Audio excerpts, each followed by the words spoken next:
या स्टूडेंट्स।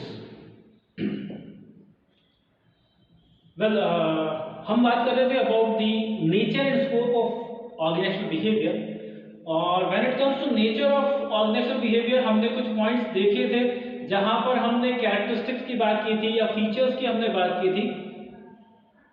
वैसे ही जब आप कुछ बुक्स रेफर करेंगे तो कुछ ऑथर्स के अकॉर्डिंग उन्होंने जो नेचर ऑफ ऑर्गेनाइजेशनल बिहेवियर है उसको फंडामेंटल कॉन्सेप्ट्स या फाउंडेशंस ऑफ ओबी इस हेड में भी कवर किया गया है।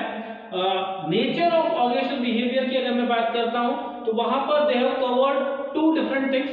पहला है nature of people and nature of organisation. Because देखिए, जब हम बात करते हैं ओबी की तो it is the study of human behaviour within the organisation. ठीक है, तो behaviour of individuals in and around organisation, इसको हमने ऑर्गेनाइजेशनल बिहेवियर कहा था। बट ऑब्वियस है, जब मैं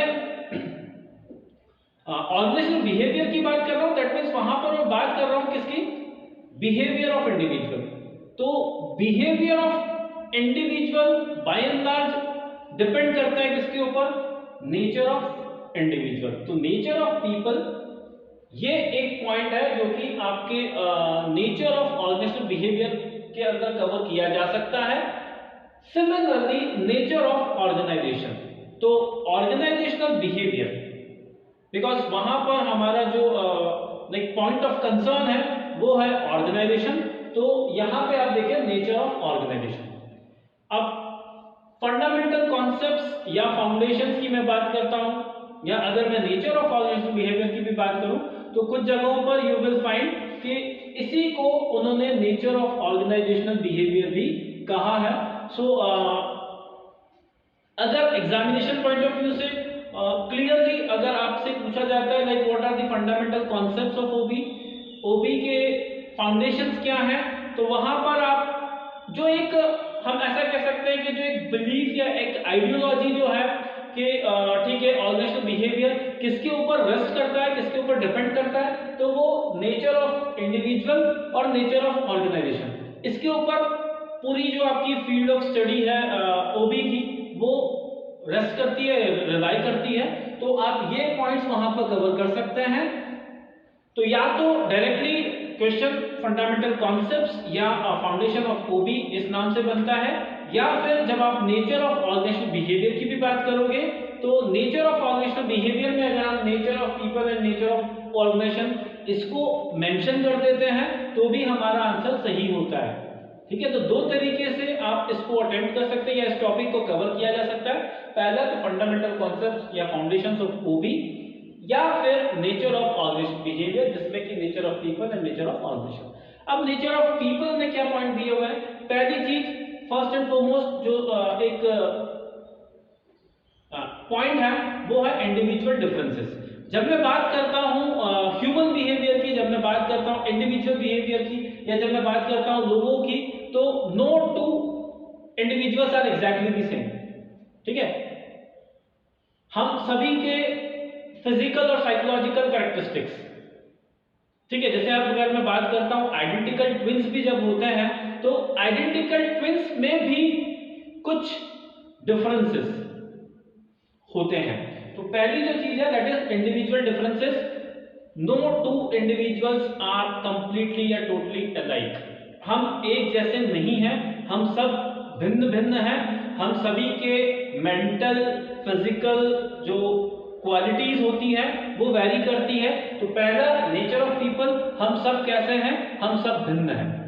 ठीक है, तो इंडिविजुअल डिफरेंसेस वो पहला पॉइंट। दूसरा परसेप्शन, लाइक हर इंडिविजुअल का अपना एक पॉइंट ऑफ व्यू होता है। ठीक है, the way in which you observe या you like visualise the things, the way in which you interpret them वो वेरी करता है। तो हर किसी का एक जैसा दृष्टिकोण, हर किसी का एक जैसा नजरिया, हर किसी की एक जैसी सोच नहीं होती है, और वही चीज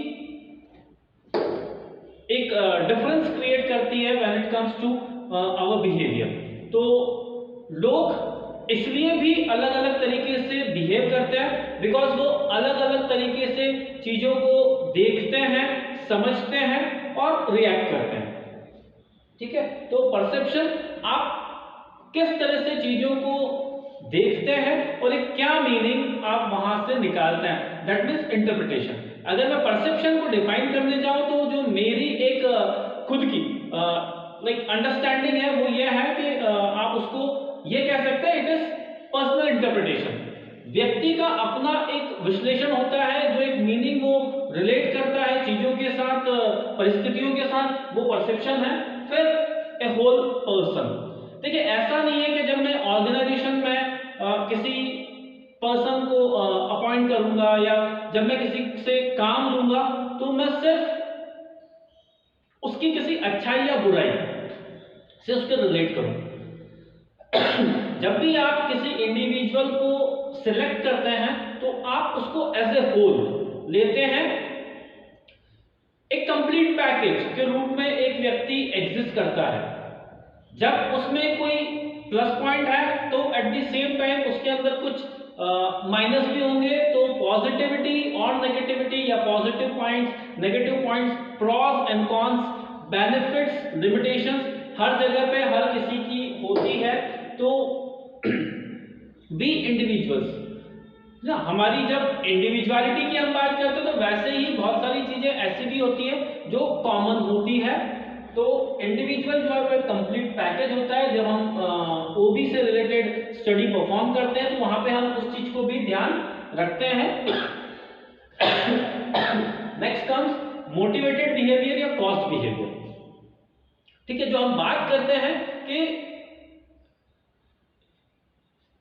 क्या एक मोटिवेटिंग फैक्टर होता है, क्या क्या ऐसी चीजें होती है जो हमें पुश करती हैं towards behaving in certain manner, है ना। अगर हम एक तरीके से बिहेव करते हैं, अगर हम बार बार इरिटेट होते हैं तो हमारी इरिटेशन का कारण क्या है। अगर हम बहुत ज्यादा एक्साइट हो जाते हैं तो हमारे एक्साइटमेंट के पीछे रीजन क्या है। तो हर तरह के बिहेवियर के लिए कुछ कॉजेस होते हैं, तो वो जो कॉज और कॉन्सिक्वेंस होते हैं पर्टिकुलर बिहेवियर के रिलेशन में, वो चीज मोटिवेटेड बिहेवियर या कॉज बिहेवियर का जो टॉपिक है वो कवर करता है। Then comes the desire for involvement. We all are human beings और हम हर कोई चाहते हैं कि हमें वैल्यू किया जाए, हमें पार्टिसिपेट करना, लाइक हर कोई चाहता है कि उसको इन्वॉल्व किया जाए। तो जो लिखा हुआ है दैट डिजायर फॉर इन्वॉल्वमेंट, हर किसी के अंदर एक डिजायर होती है कि उसको एक्टिविटीज के अंदर जो भी लाइक प्रोसेसेस हैं उनका पार्ट बनाया जाए। तो बाय नेचर हम सभी ऐसे होते हैं जो कि आपने जैसा पढ़ा भी होगा कि मानव जो है वो जिज्ञासु जीव होता है ना। वी ऑल आर ईगर, हम सभी के अंदर जिज्ञासा होती है कुछ जानने की, कुछ करने की। तो वो जो एक लाइक क्यूरियोसिटी है उसी को हम डिजायर फॉर इन्वॉल्वमेंट के रिस्पेक्ट में भी ले सकते हैं। देन ह्यूमन डिग्निटी, रिस्पेक्ट, हर किसी को रिस्पेक्ट चाहिए होती है ना। ऐसा भी कहा जाता है कि अगर आप रिस्पेक्ट पाना चाहते हैं तो आपको रिस्पेक्ट देना भी होती है। तो वी ह्यूमन बीइंग्स, हम हर कोई इंडिविजुअल सम्मान का हक रखते हैं, सम्मान चाहते हैं, और वो हमें ड्यू रिस्पेक्ट हर किसी को देना चाहिए। हर किसी को डिग्निटी के साथ, हर किसी को रिस्पेक्ट के साथ ट्रीट करना चाहिए, तभी जाके हम उनसे एक पॉजिटिव, एक right kind of behaviour expect कर सकते हैं। Then last, value of a person. Again desire की हम जब बात कर रहे थे, हम जब रिस्पेक्ट की बात कर रहे हैं, तो वो सारी चीजें जो है वैल्यू ऑफ ए पर्सन के साथ एसोसिएट किया जा सकता है। हर कोई चाहता है कि उसको वैल्यू किया जाए। सो this is all about individuals. तो ह्यूमन बीइंग्स स्वभाव से ऐसे हैं, वो वैरी करते हैं, उनके अंदर कुछ डिफरेंसेस होते हैं। हर किसी का अपना एक थॉट प्रोसेस होता है जिसके थ्रू वो चीजों को देखता है, इंटरप्रेट करता है। हर कोई व्यक्ति के सर्टेन बिहेवियर के पीछे कुछ कॉज और कॉन्सिक्वेंसेस होते हैं। तो कॉज बिहेवियर, हर कोई चाहता है पार्टिसिपेट करना। तो पार्टिसिपेशन की वो जो एक जील होती है, वो जो एक इच्छा शक्ति आपकी है, कि मुझे कहीं ना कहीं अपनी सहभागिता चीजों के अंदर देनी है, that is desire for involvement. हर कोई चाहता है कि उसको रिस्पेक्ट और डिग्निटी के साथ ट्रीट किया जाए और हर कोई चाहता है कि उसको वैल्यू किया जाए। अब अगर मैं नेचर ऑफ ऑर्गेनाइजेशन की बात करता हूं, ऑर्गेनाइजेशन कैसी होती है, जैसे बाय डेफिनेशन हम जो ऑर्गेनाइजेशन को डिफाइन करते हैं, organisation is a group of people जो कि एक कॉमन पर्पस या गोल के लिए काम करती है। अब क्योंकि वहां पे इंडिविजुअल्स इन्वॉल्व हैं, लोग इन्वॉल्व हैं, तो इसलिए हम कह सकते हैं कि वो एक सोशल सिस्टम होता है। तो हर एक ऑर्गेनाइजेशन अपने आप में एक सोशल सिस्टम है। Then there is mutuality of interest. कुछ म्यूचुअल इंटरेस्ट हमारे होते हैं, कुछ ऐसे इंटरेस्ट होते हैं जो हमारे पर्सनल इंटरेस्ट होते हैं, लेकिन फिर भी जब बात आती है एक ऑर्गेनाइजेशन के लिए हमारा बेस्ट देने की, तो कई बारी हम हमारे उन पर्सनल इंटरेस्ट को सैक्रिफाइस करते हैं, उनको सेट अपार्ट करते हैं, साइड में रखते हैं, दरकिनार करते हुए अपना बेस्ट ऑर्गेनाइजेशन देने को देते हैं। तो म्यूचुअलिटी ऑफ इंटरेस्ट, जितना ज्यादा एक कॉमनैलिटी या जितना ज्यादा म्यूचुअलिटी रहेगी इंटरेस्ट की, आपके पर्सनल गोल्स, आपके जो पर्सनल इंटरेस्ट है और जो ऑर्गेनाइजेशन के गोल्स हैं, ये जितना ज्यादा एक दूसरे को मैच करेंगे, उतना पॉजिटिव बिहेवियर लोगों का होगा ऑर्गेनाइजेशन के प्रति।